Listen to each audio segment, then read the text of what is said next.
Hello friends, welcome to my channel Civil Engineering Forum. Today we are going to talk about an experiment in the subject Mechanics of Structure 1 named IZOD Impact Test.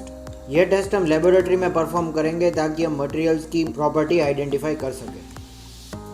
The aim of this experiment is to study the effect of impact load on material by IZOD impact test. मतलब इस experiment से हम कोई भी material के ऊपर अगर impact load आए, दैट इज़ अचानक से अगर कोई लोड आता है तो उससे इसके ऊपर क्या इफेक्ट आती है वो हम डिटेल में स्टडी करेंगे by performing an experiment with the help of IZOD impact test. Then the apparatus required for this test, मतलब इक्विपमेंट जो भी रिक्वायर्ड है इस टेस्ट के लिए वो है इम्पैक्ट टेस्टिंग मशीन और टेस्टिंग सैंपल्स. मतलब ये टेस्ट परफॉर्म करने के लिए हमें जो इक्विपमेंट मशीनरी चाहिए उसे बोलते हैं impact testing machine. And we need to prepare the samples, मतलब जो भी मटेरियल हमें टेस्ट करना है उसके सैंपल्स IS कोड के दिए गए हुए डायमेंशन से बने हुए चाहिए. और यहाँ पर हमारे पास जो मटेरियल सैंपल्स है वो है एल्यूमिनियम, आयरन, कॉपर और ब्रास के. And now we will move towards the introductory part of this test. In the design of many types of structures and machines, impact loading is considered as an important factor. मतलब कोई भी structure या फिर machine design करने से पहले हमें जो मटेरियल यूज़ होने वाला है उस स्ट्रक्चर या फिर मशीनरी बनाने में उसकी प्रॉपर्टीज़ आइडेंटिफाई करना बहुत ज़रूरी बन जाता है. और उस प्रॉपर्टी में इम्पैक्ट फैक्टर बहुत ही इम्पोर्टेंट रोल प्ले करता है. The material used as a structural member or a part of a machine under impact must have a high absorption capacity of energy in elastic action. मतलब हम जो भी material use कर रहे हैं वो स्ट्रक्चर या फिर मशीनरी बनाने के लिए उसकी एनर्जी एब्जॉर्बिंग कैपेसिटी इनफ होनी चाहिए. और ये experiment IZOD impact test perform करके हम इम्पैक्ट एनर्जी एब्जॉर्बिंग कैपेसिटी सभी मटेरियल्स की आइडेंटिफाई करेंगे. The object of this test is to determine the energy absorption capacity of materials under impact load. मतलब इस एक्सपेरिमेंट का जो मेन पर्पस है वो है ये एनर्जी एब्जॉर्प्शन कैपेसिटी को मेजर करना. Energy of the blow will cause the rupture of the test specimen. और यहाँ पे हमने जो टेस्ट स्पेसिमेन लिए वो है brass, iron, aluminium and copper. मतलब इस टेस्ट में इस मशीनरी से जो ब्लो लगेगा उसके द्वारा हमारे सैंपल पे रप्चर यानी कि फेलियर देखा जाएगा. A notch in the specimen is provided. मतलब स्पेसिमेन में इस तरह का नॉच प्रोवाइड किया जाता है according to the Indian standard. The use of the notch causes high localized stress concentration which artificially reduces ductility and makes all specimens fail from the same portion. मतलब ये notch यहाँ पे provide करने से high localised stress concentration produce होता है. मतलब एक ही जगह पे बहुत सा स्ट्रेस प्रोड्यूस करती है ये, जो आर्टिफिशियली इस सैंपल की डक्टिलिटी को घटा देता है and makes all specimen fell from the same portion. मतलब सभी स्पेसिमेन को यहाँ से फेल करने के लिए ये हम नॉच यहाँ पे प्रोवाइड करते हैं. This is the diagram or figure of this specimen what we are using in this. So according to Indian standards सभी dimensions मैंने यहाँ पे दिखाया है. जो उसका क्रॉस सेक्शन है 10 mm cross 10 mm and length of the specimen is 75 mm. और नॉच कहाँ पे प्रोवाइड करना है वो भी मैंने यहाँ पे डिटेल में दिखाया है. ऊपर से एकदम 28 mm पे and the blow direction is over here जो कि नॉच से 22 mm पे है. और क्योंकि ये V शेप नॉच है इसे हम 45 डिग्री V नॉच भी बोल सकते हैं. So friends, now will move towards the experiment. So starting with the experiment of IZOD impact test. ये हमारा इम्पैक्ट टेस्टिंग मशीन है जिसमें हम 4P इम्पैक्ट टेस्ट भी कर सकते हैं. But here we are concentrating on IZOD impact test only. तो ये पूरा एक IZOD और 4P इम्पैक्ट टेस्टिंग का मशीन है जिसके अलग अलग कंपोनेंट्स भी आपको यहाँ पे दिखाई दे रहे हैं. तो आज हम इस मशीन की मदद से अलग अलग मटेरियल की energy absorbing capacity due to impact loading जानेंगे और ये सभी मटेरियल्स की कैपेसिटी का मैग्नीट्यूड हम मेजर करेंगे.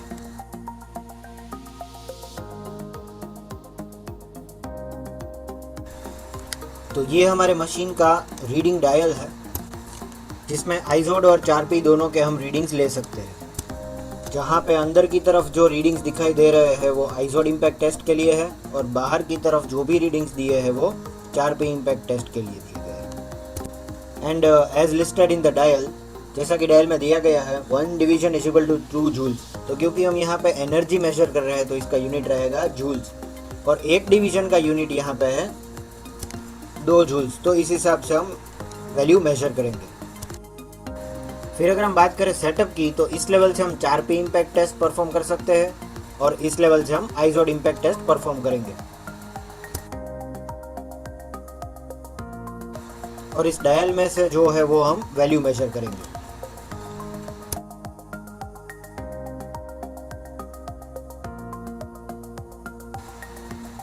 और फिर जैसा कि मैंने बताया, ये डायल में बाहर की तरफ जो पूरी स्केल दी गई है वो 4P इम्पैक्ट टेस्ट की दी गई है, और यहाँ 0 से स्टार्ट होते हुए इसके रीडिंग्स दिए गए हैं। और अंदर की बात करें तो यहाँ पे आइजोड इम्पैक्ट टेस्ट हम मेजर कर सकते हैं, और आइजोड इम्पैक्ट टेस्ट में हम ये एरो नीचे सेट करेंगे जो इस तरफ मूव होगा, और जैसा कि मैंने बताया 1 division will be equal to 2 joules, और इस हिसाब से हम वैल्यूज मेजर करेंगे। और ये यहाँ पे जो छोटा हैंडल दिखाई दे रहा है वो इस मशीन की है, जिससे हमारा जो हैमर है वो एक्टिवेट होगा और फ्री फॉल होगा उसका। तो ये उस हैमर का इंटरलॉकिंग की है जो कि आपको सिल्वर प्लेटेड दिखाई दे रहा है, और ये हमारी हैमर को लॉक कर देगा। फिर ये हमारी हैमर की ब्रेक है जो कि फ्री फॉलिंग हैमर को ब्रेक लगा सकती है।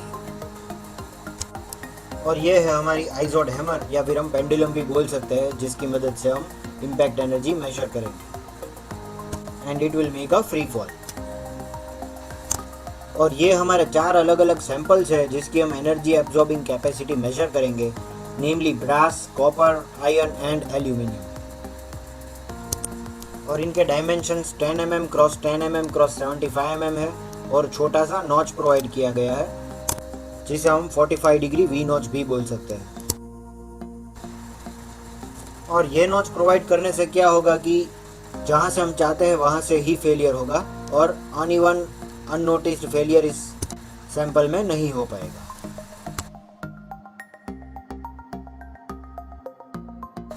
तो अब हम स्टार्ट करेंगे आइजोड इम्पैक्ट टेस्ट से, जहाँ पे मैंने ये हैमर उठाई और इंटरलॉक कर दी।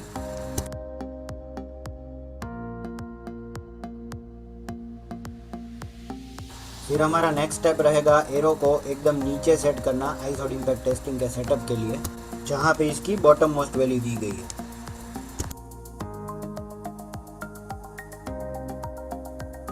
And after that our next step will be fixing of the sample. जो हमने 4 सैंपल देखे थे उसमें से सबसे पहला जो है वो है ब्रास, और यहाँ पे हम इसको फिक्स कर देंगे इस लेवल पे, एंड इसका बोल्ट हम टाइट कर देंगे ताकि ये अंदर ना घुस जाए। तो ठीक से मैं यहाँ पे इसको टाइट कर दे रहा हूँ लेवल पे, नॉच के लेवल पे।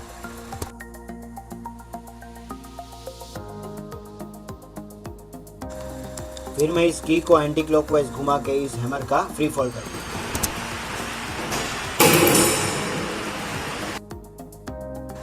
और फिर हम देख सकते हैं यहाँ पे कि हमारा जो ब्रास का सैंपल है वो पूरा टूट चुका है और इसका ब्रिटल फेलियर हो गया है। और फिर इस हैमर को रोकने के लिए हमें इस ब्रेक को खींचना है।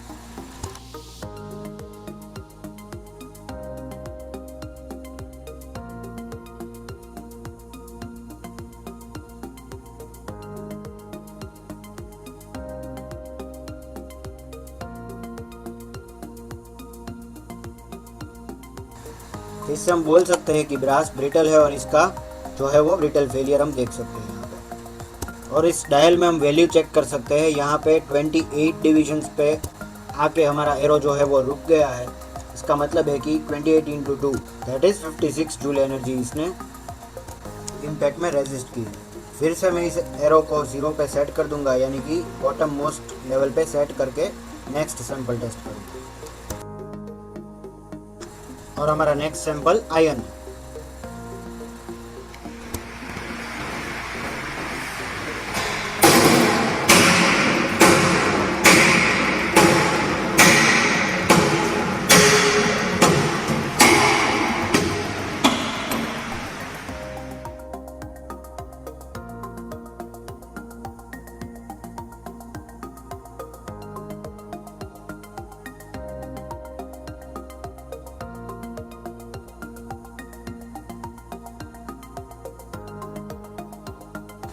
और हम जो है वो यहाँ पे देख सकते हैं कि आयन जो है वो ब्रास की तरह पूरी तरह से टूटा नहीं है और इसका डक्टाइल फेलियर हुआ है, जबकि ब्रास का ब्रिटल फेलियर हुआ है।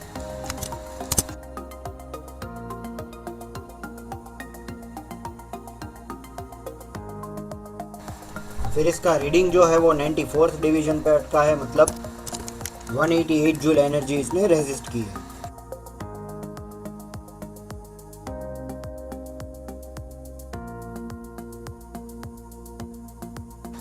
Then our next sample is copper, जो हमने ऑलरेडी फिक्स करके रख दिया।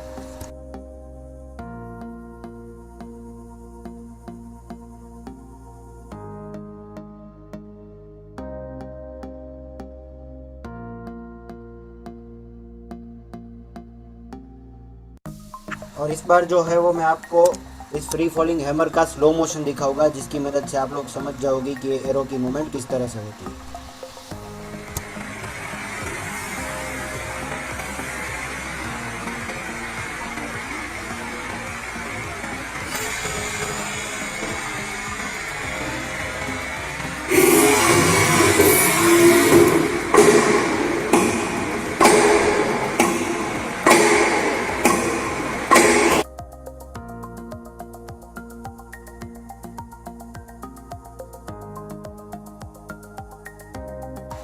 और ये इम्पैक्ट लोड की वजह से कॉपर का भी डक्टाइल फेलियर हुआ है आयन की जैसे।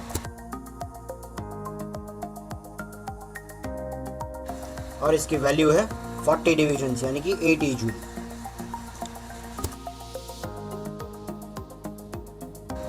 और अब हम हमारा आखिरी सैंपल जो कि एल्यूमिनियम है उसका टेस्ट करेंगे, और यहाँ पे दिखाई दे रहा है कि इसका भी डक्टाइल फेलियर हुआ है।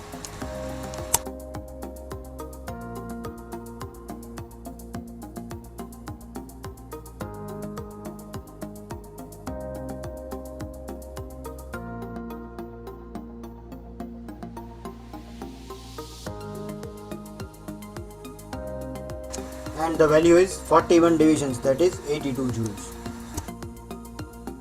तो यहाँ पे मैंने सभी सैंपल्स के एकदम डिटेल में फेलियर मोड्स दिखाए ना। मूविंग टुवर्ड्स द ऑब्जर्वेशन, यहाँ पे सबसे ज़्यादा जो एनर्जी है वो कंज्यूम की है आयन ने, that is 188 joule. Then comes aluminium, that is 82 joules. Then copper 80 joules. And सबसे कम जो है वो रेजिस्ट कर पाया है ब्रास, और ये इम्पैक्ट एनर्जी की बात हो रही है। So friends, this is all for today. इस तरह से हम आइजोड इम्पैक्ट टेस्ट परफॉर्म कर सकते हैं। And thank you for watching.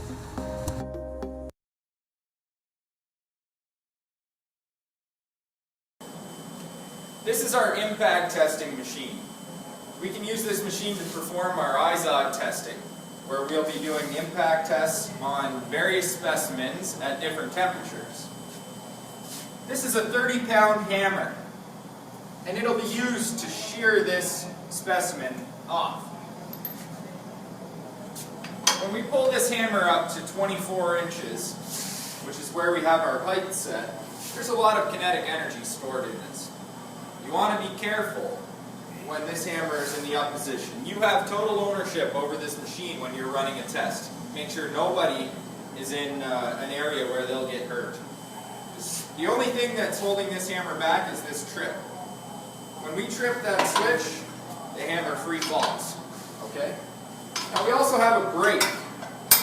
We push in on the center knob, it applies that brake, stops the hammer. So let's load a specimen into this machine. So with the brake applied, we can pull the hammer slightly to the right-hand side, which gives us some room to work here. So we have our standard specimen here. It's got a V-notch in it. Okay, we put the specimen into the fixture. And you want to line up the V-notch just approximately with the top of the fixture. So we just hand tighten it, and then we further use this checking jig.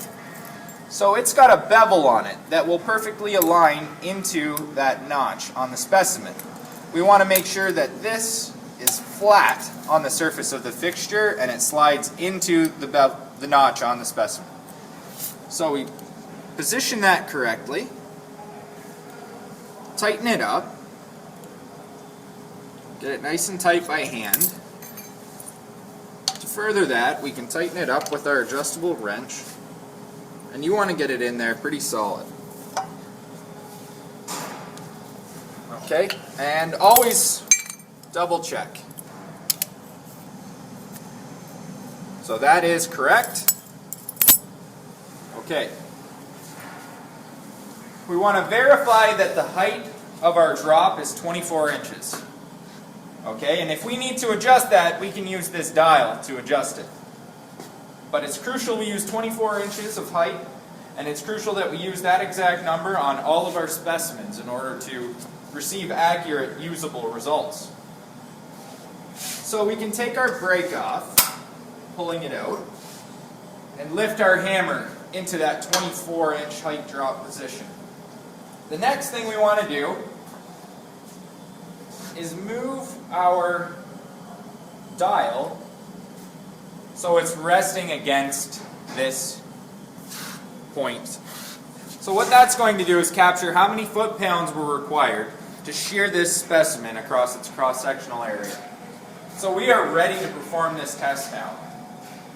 We're set at 24 inches, our hammer is up, our dial is in the 0 position, our brake is off. All we have to do is hit the trip lever and apply the brake, and we take our measurement as to how many foot-pounds were required to break that specimen and what temperature the specimen was at when we performed the test. So be very cautious when performing this test. Have fun.